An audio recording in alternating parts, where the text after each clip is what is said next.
Hola, buenas noches a todos. Mi nombre es Yolanda Patricia Arroyo Bautista, aspirante de la carrera de Derecho de la Universidad Abierta y a Distancia de México. Este es mi proyecto de investigación documental y de campo de mi curso propedéutico. El tema que yo decidí investigar se llama Medidas jurídicas de la violencia de género en el hogar de acuerdo al Código Penal. Aquí me gustaría explicarles por qué decidí yo investigar sobre este tema. Y bueno, realmente es porque en los últimos años ha tomado gran importancia este tema, ya que el tema o más bien la violencia hacia las mujeres y principalmente en este país ha ido en aumento. Ustedes lo han podido constatar o lo van a poder constatar mediante las noticias, las notas, etcétera. ¿Cuántos feminicidios no hay? ¿Cuántas denuncias por violencia hacia las mujeres existe? ¿No? Entonces eso me llevó a mí a hacerme preguntas de realmente qué es lo que sucede contra el agresor cuando hay violencia de género, pero principalmente en el hogar, que es el lugar en donde todas las mujeres estamos, ya sea en pareja o incluso con alguna otra persona. ¿Qué ocurre con esta persona que funge como agresor? ¿Qué es lo que hace la ley para protegernos? Entonces, esas fueron mis principales cuestiones y por las cuales yo decidí realizar esta investigación. Y bueno, como introducción, el objetivo de esta investigación, como ya les había comentado, va enfocado al problema de la violencia contra las mujeres. Les vuelvo a comentar, ha sido un problema constante dentro de esta sociedad, pero en los últimos años la percepción de este tipo de violencia o de todos los tipos de violencia hacia las mujeres ha cambiado mucho, ya que no es de un tema, no es de nivel privado, sino que ya pasó a convertirse en público.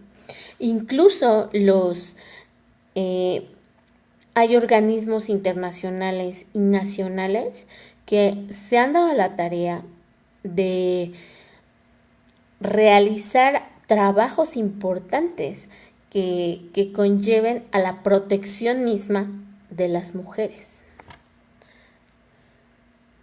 La violencia basada en el género es una forma de discriminación que impide que las mujeres, en igualdad con los hombres, podamos ejercer de derechos y libertades que se establecen estos en el marco de los derechos humanos.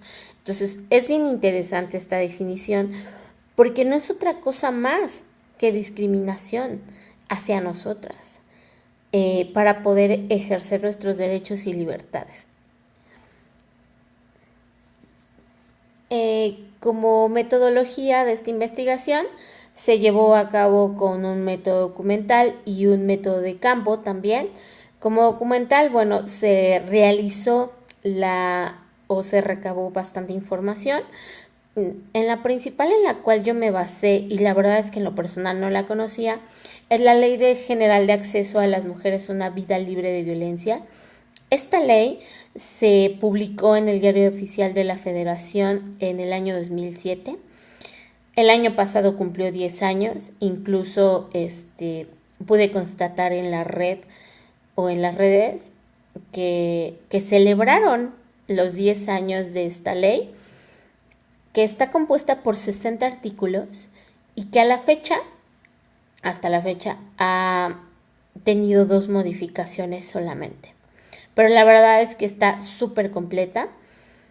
Y también la investigación de campo, en esta se hizo un diario de campo en el cual la actividad que yo realicé fue hacer una visita a la Fiscalía Especializada para la Atención de Delitos contra las Mujeres, por sus siglas o se abrevia FEBIMTRA. Esta fiscalía, aquí en la Ciudad de México, me trasladé a ella.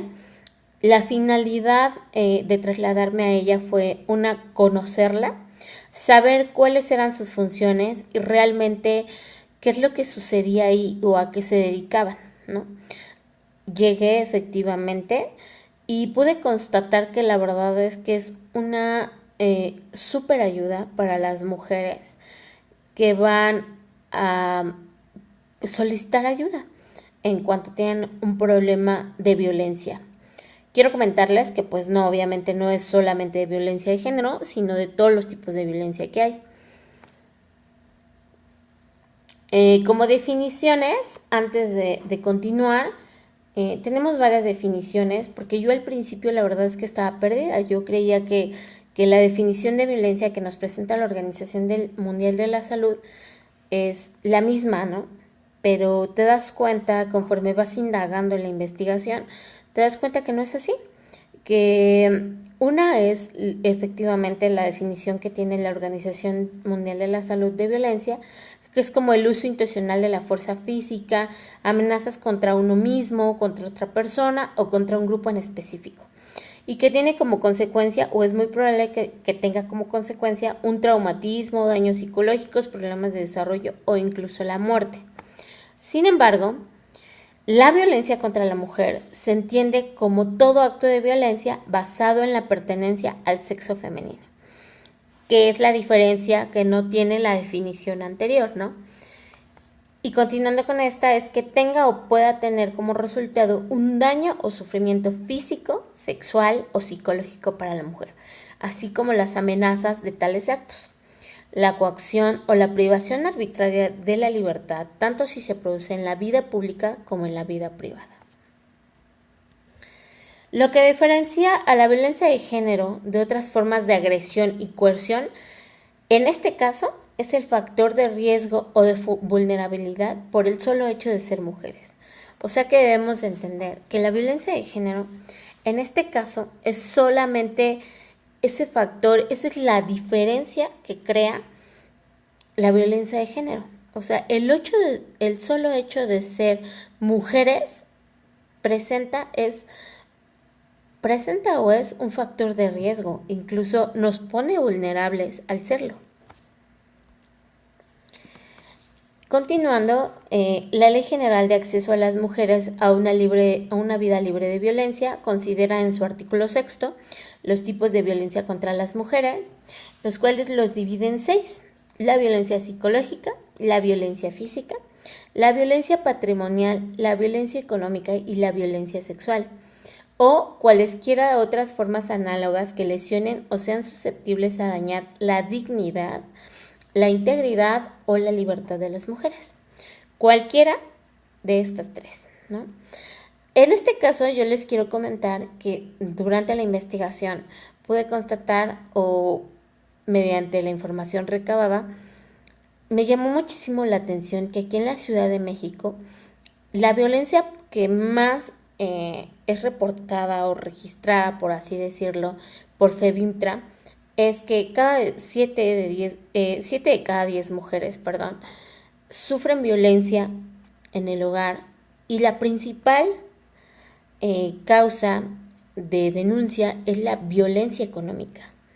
La verdad es que es algo súper interesante porque ya disminuyó obviamente la violencia física, también la violencia psicológica, y entonces nos encontramos ahora con violencia económica, que es la privación.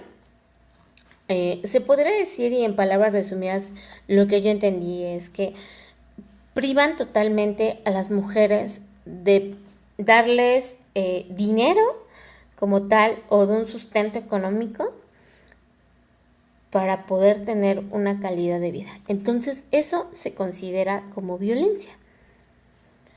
El instrumento de recolección de datos que yo realicé fue una encuesta. Esta yo la hice en Google Forms. Se realizó una encuesta a 10 mujeres, en la cual nuestra variable de interés fue que vivieran en un hogar conformado.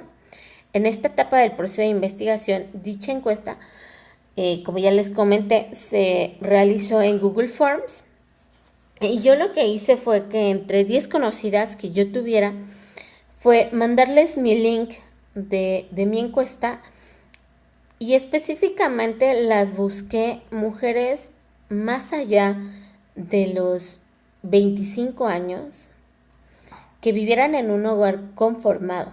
sin saber yo si sufrían o han sufrido o tienen algún problema de violencia, ¿no? Y esta etapa también fue bien interesante porque estas 10 mujeres son 10 mujeres conocidas mías.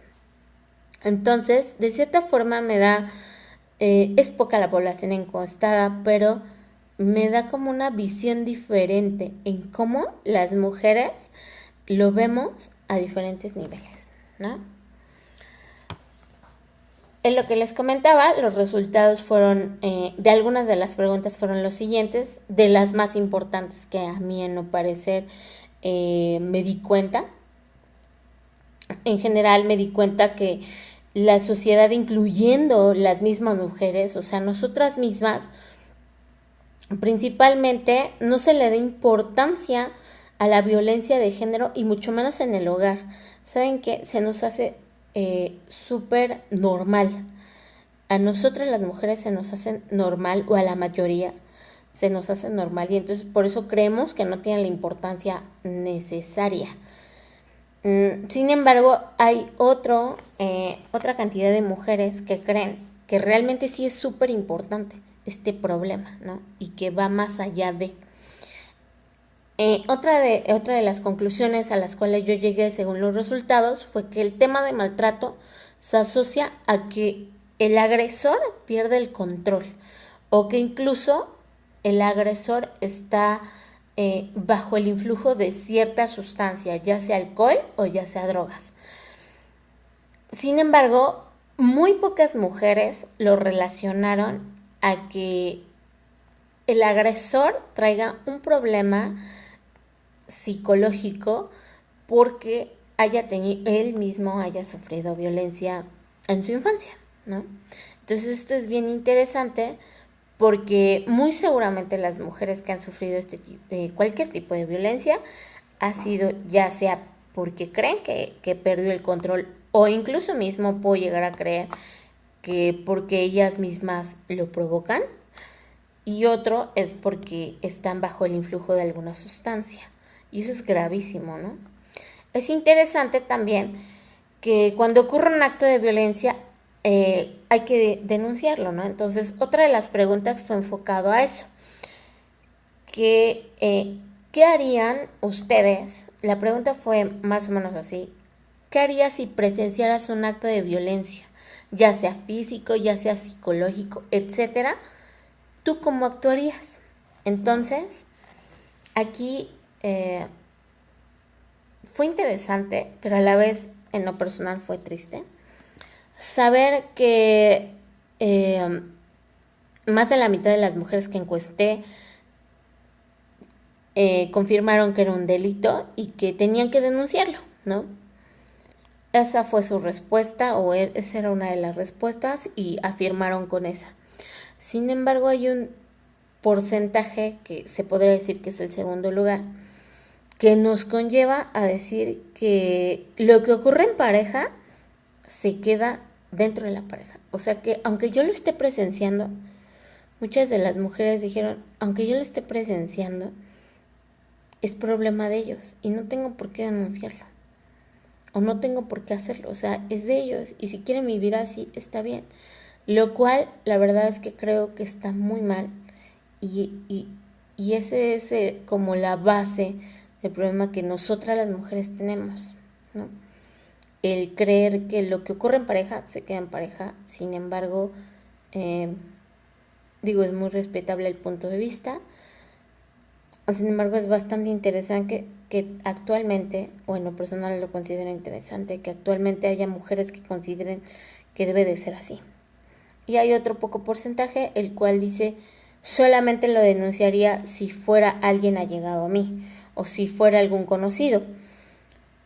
Lo cual me lleva a pensar que hay mujeres que si lo presencian o hacen acto de presencia y lo ven en la calle y están viendo que ocurre un acto de violencia física, psicológica, etcétera, no le denunciarían porque no conocen a la persona y prefieren no meterse. O sea, prefieren hacer caso omiso.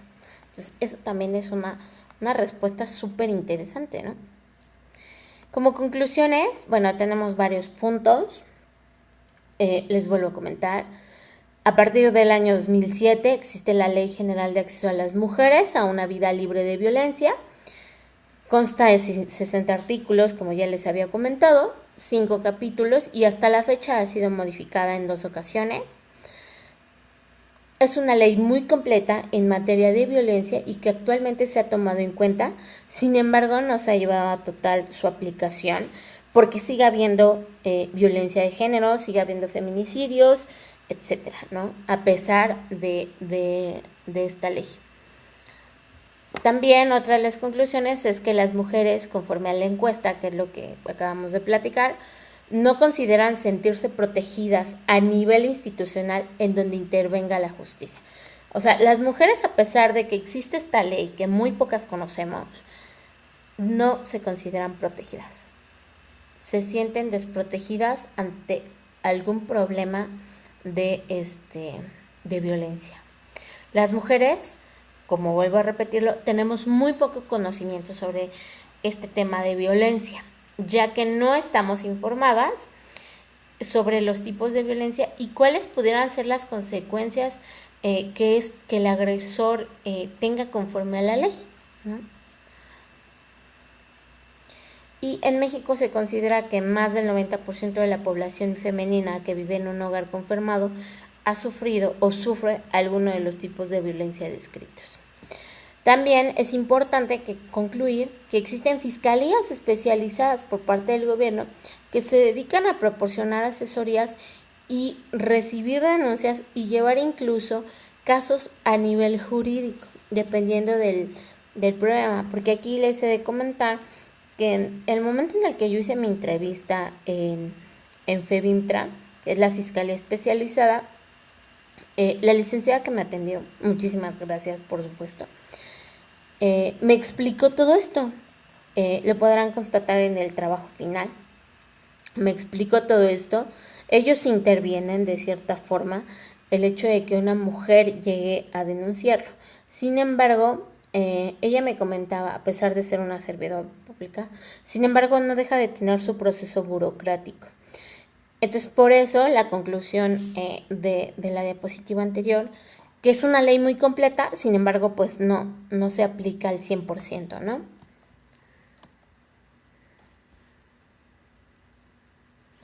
Y bueno, finalmente, pues muchísimas gracias. Yo espero, creo que el tema es bastante amplio, es bastante, tiene bastante información definitivo. Y que el tiempo que yo tuve para realizar mi investigación, bueno, yo lo considero realmente poco y creo que voy a ahondar más en el tema. Si en algún momento tengo algún proyecto más durante pues ojalá y así sea mi carrera, pues voy a ahondar más en este tema, ¿no? Les quiero dejar una reflexión, la cual, bueno, soy fan también de Albert Einstein, que dice: nunca consideres el estudio como una obligación, sino como una oportunidad para penetrar en el bello y maravilloso mundo del saber. Creo que nunca dejamos de aprender, todos los días aprendemos, y en lo personal esta investigación me hizo aprender muchísimo más sobre mi tema de investigación.